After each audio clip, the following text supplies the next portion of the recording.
नमस्कार दोस्तों। तो कैसे हैं आप सब? उम्मीद है अच्छे होंगे, स्वस्थ होंगे और मजे में होंगे।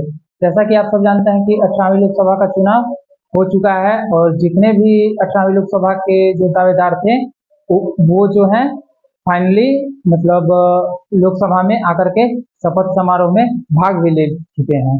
मैं आपसे एक बात बोलना चाहता हूँ कि क्या संविधान बचेगा?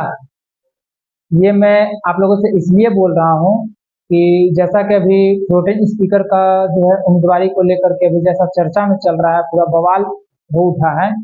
उस मतलब चर्चा को देखते हुए मैं ये आपसे बात किया।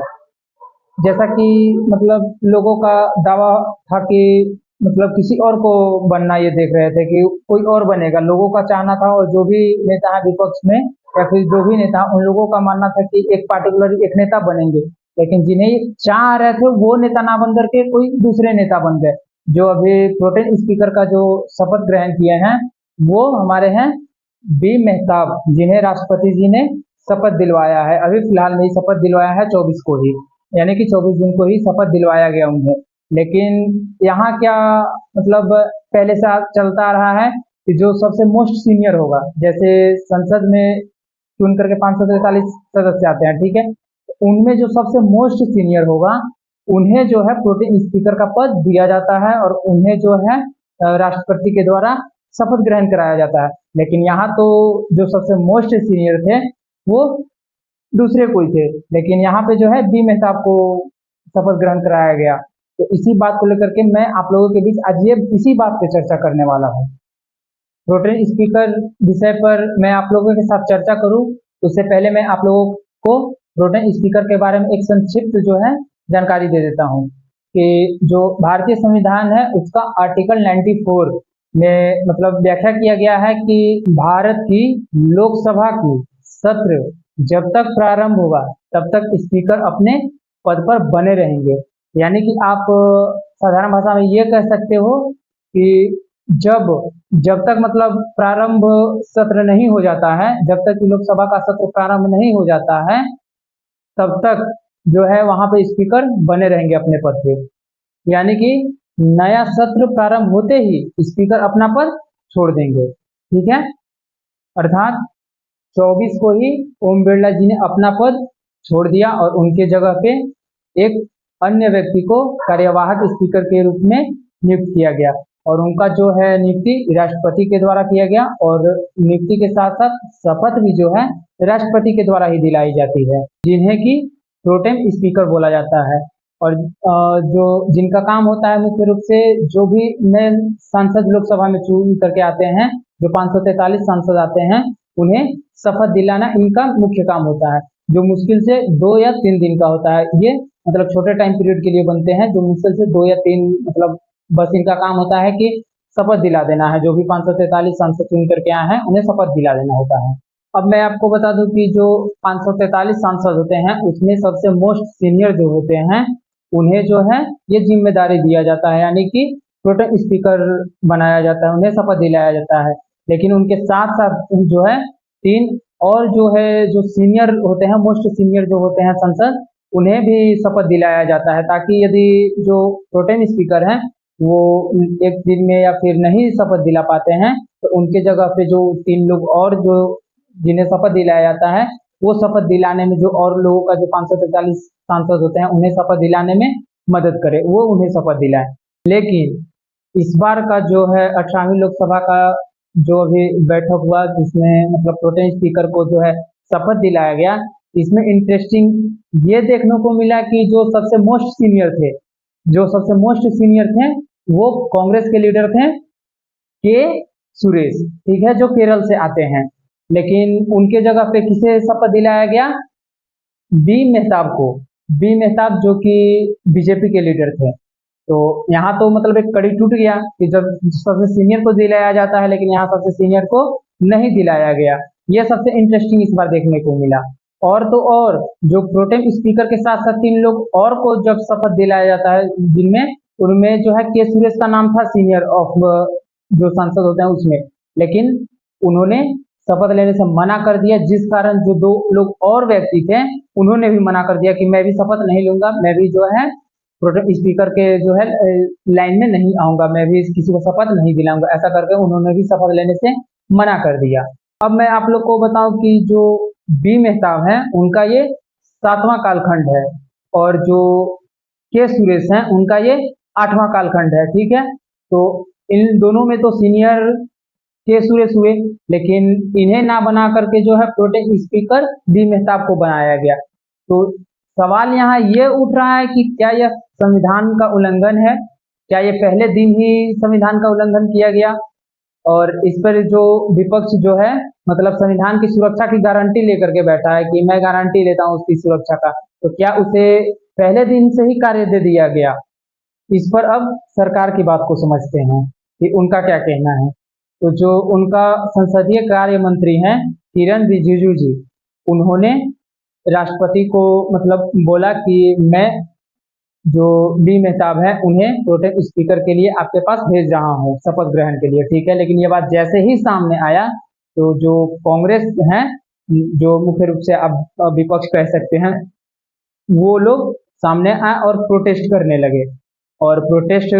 लगे, और उन्होंने मतलब एक संविधान जो रेड कलर का कवर के साथ आता है उस संविधान को लेकर के प्रोटेस्ट किया, और उनका मानना है कि ये जो सरकार है ये संविधान के अनुसार नहीं चल रही है, जो कि हमारा देश जो है संविधान के अनुसार चलना चाहिए, उनका ये मानना है। वो बार बार बुक दिखा करके ये बोल रहे हैं कि ये जो सरकार है वो संविधान के अनुसार नहीं चल रही है। अब मैं आपको इस मैटर पे पूरा डिटेल्स जो है बताता हूँ कि बात क्या है, और संविधान का उल्लंघन हुआ है या नहीं हुआ है, ये मैं आपको बताता हूँ। देखिए, परंपरा के अनुसार जो है, जो के सुरेश जी हैं वो सबसे सीनियर मोस्ट थे, प्रोटेम स्पीकर उन्हें बनना चाहिए था परंपरा के अनुसार, लेकिन इससे क्लियर हो जाता है कि ये परंपरा के अनुसार है। लेकिन जो आर्टिकल 19(4) में है, 94 जो है आर्टिकल भारतीय संविधान का, उसमें कहीं भी ऐसा नहीं दिया हुआ है। इसलिए आप साफ अब है कि संविधान का उल्लंघन नहीं है, ये परंपरा का उल्लंघन है। मैं आपको कुछ बुक दिखाता हूँ। ये देखिए, मेरे पास एक बेयर एक्ट है इंडियन कॉन्स्टिट्यूशन का, और एक जो सबसे प्रसिद्ध पुस्तक है भारत की राज्य व्यवस्था एम लक्ष्मीकांत है। ठीक है, और जो बेयर एक्ट है कॉन्स्टिट्यूशन ऑफ इंडिया वो सेंट्रल लॉ एजेंसी का डॉक्टर जय जय राम उपाध्याय का है, जिसके तहत मतलब जिसके द्वारा बच्चों को पढ़ाया जाता है और बताया जाता है। इसके जो है आर्टिकल 94 में ये क्लियर लिखा हुआ है, मैं आपको पढ़ के बताता हूँ कि राष्ट्रपति के द्वारा इस पद के लिए किसी व्यक्ति को बिठाया जाएगा, राष्ट्रपति जिसे ठीक समझे। इसका मतलब साफ है कि यहाँ पर स्पीकर के ड्यूटी निभाने के लिए, यानी कि जो शपथ समारोह वाला काम है वो उसे निभाने के लिए एक व्यक्ति को नियुक्त किया जाता है, जो राष्ट्रपति के द्वारा नियुक्त किया जाता है और जिसे राष्ट्रपति शपथ भी दिलाते हैं। ये है, ठीक है, लेकिन इसमें कहीं ऐसा जिक्र नहीं है आर्टिकल 94 में कि जो है इसका क्या क्राइटेरिया होगा और कौन व्यक्ति ये बनेगा। ठीक है, इसका कहीं कोई जिक्र नहीं है, इसलिए ये संविधान का उल्लंघन नहीं है। और इसमें कहीं भी जो है सीनियरिटी, यानी कि जो सबसे सीनियर मोस्ट होंगे वही प्रोटेम स्पीकर बनेंगे, ऐसा कहीं जिक्र नहीं है इस आर्टिकल में, या फिर इस बुक में भी नहीं है, भारतीय संविधान में नहीं है। लेकिन सवाल ये है कि जब सीनियरिटी का बात नहीं है, सबसे जो मोस्ट सीनियर है उनका बात नहीं है, तो फिर संविधान की रक्षा की बात क्यों हो रही है? क्यों संविधान की रक्षा की बात की जा रही है विपक्ष के द्वारा? तो मैं आपको बताता हूँ। असल में तो ये संविधान में कहीं नहीं है, लेकिन ये संसदीय परंपरा में है। मतलब कि कुछ परिपाटी जो है बनी हुई है संसदीय प्रणाली के तहत, जो है कुछ परिपाटी बनी हुई है, जैसे कि प्रश्नकाल की व्यवस्था, और जो डिप्टी स्पीकर होता है उसमें जो है उसके लीडर जो है विपक्ष का होना। इसमें कहीं भी संविधान का कोई लेना देना नहीं है, लेकिन ये परंपरा है, नियम नहीं है। फिर से एक बार सुनिएगा, ये परंपरा है, नियम नहीं है। आसान भाषा में समझे तो जैसे राजा का बेटा राजा बनेगा, ठीक है, तो परंपरा ये है कि राजा का बड़ा बेटा राजा बनेगा, लेकिन राजा जब ये देखेगा कि मेरा बड़ा बेटा लायक नहीं है तो वो किसी अन्य बेटे को भी राजा बना सकता है। लेकिन इसे जब यदि बड़ा बेटा इसे नियम मान करके जब उसे बोले कि नहीं मेरा ये अधिकार है, तो ये गलत हो जाएगा। ये परंपरा है कि राजा का बेटा राजा बनेगा, ठीक है, लेकिन ये नहीं है कि बड़ा बेटा ही बनेगा। और आपके मन में एक सवाल जरूर चल रहा होगा कि क्या ये पहली बार हुआ है? तो जवाब है नहीं, ऐसा पहली बार नहीं हुआ है। ये पहले भी 2 बार हो चुका है।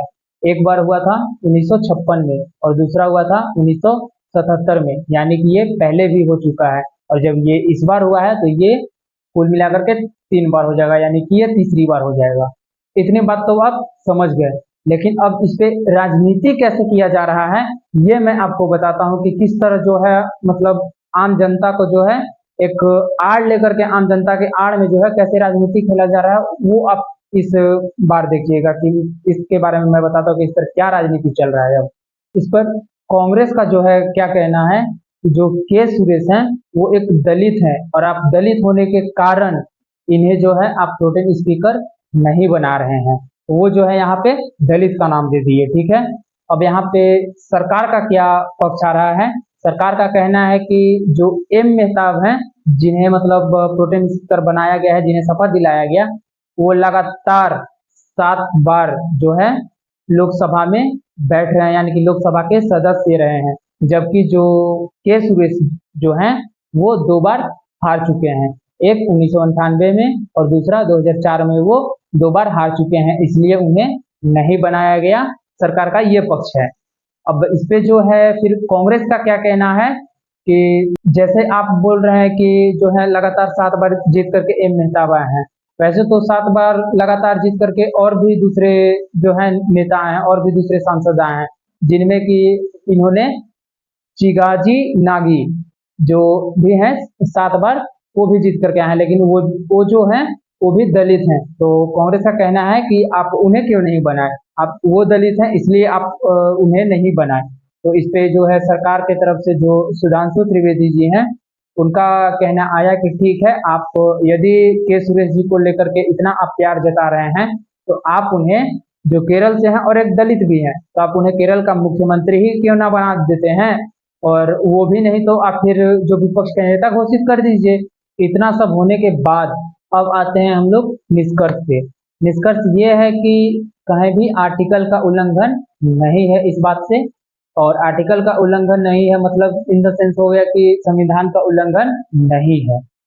और रही बात की परंपरा का उल्लंघन है, तो वो पहले ही 2 बार उल्लंघन हो चुका है। जो परंपरा है एक बार 1956 में और 1977 में परंपरा का उल्लंघन हो चुका है।